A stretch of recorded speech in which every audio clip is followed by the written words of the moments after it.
As you can see, I am not at my normal place. Yeah, I'm on the road going to Darlington, and then we'll be at Bristol as well. That's the reasoning for this not normal background, and also the reason for being late. We got 2 videos this morning. One was expected, the one we're talking about right here. Next one, thought it was an April Fool at first, but anyways, let's talk about this first. Sammy Smith, in case you missed it, if you missed it at this point. Don't know what you've been doing, unless you've been like camping in the woods for a week. Anyways, Sammy Smith decided to send it, I guess, on Taylor Gray, and as a result, he wrecked Taylor Gray. It was intentional. He admitted after the race that he meant to do it, and NASCAR did not approve. Well, a lot of people, the majority of people did not approve, but NASCAR specifically did not approve because they announced this yesterday. NASCAR officials penalized driver Sammy Smith on Tuesday for his on-track actions at the end of Saturday's Xfinity Series race at Martinsville Speedway. As a result, NASCAR competition officials docked Smith 50 points in Xfinity Series driver standings and also fined him $25,000. Here's the irony. Smith drops from 6th to 13th in the Xfinity standings, trailing series leader and junior motorsports teammate Justin Allgaier by 128 points and sitting just 1 point behind Taylor Gray, who he wrecked, of course. That's how it always works. Eric Peterson, the Xfinity Series managing director, said, "We want to see really hard racing and door-to-door racing, and contact is certainly a part of the sport and part of the sport at Martinsville Speedway. We felt like after looking at all the facts, all the video, the team audio, SMT data, and all the tools we have to work with and review an incident like that. Unfortunately, what Sammy did was over the line and something that we feel like we had to react to. We would prefer to leave it in the driver's hands, but in this case, it wasn't really a racing move, and we reacted to it as such." So yeah, I think the majority of the people can agree that is a move you do not want to see. We want to see, as Eric Peterson said, we want to see hard racing, side by side, door to door. And yes, sometimes there's contact. We might see a bump and run like what happened earlier in the race. And yeah, some people might get upset, but for the most part, hey, you gave him a shot, you should expect it back.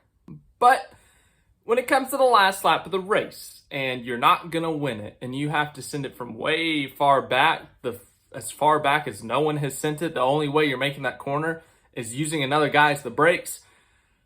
That's egregious. That is bad. That's ugly. It's dumb. We've talked about it all week. I don't think I have to explain it anymore. But yes, very good for NASCAR to take action on this, in my opinion.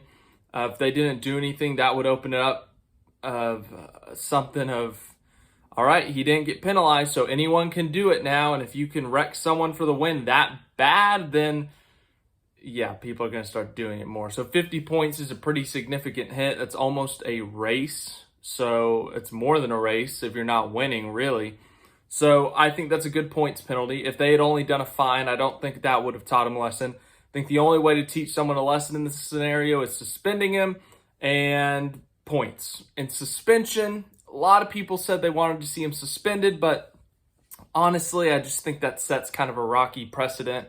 We really going to bench someone every single time someone wrecks someone for the win, and it's a rocky road.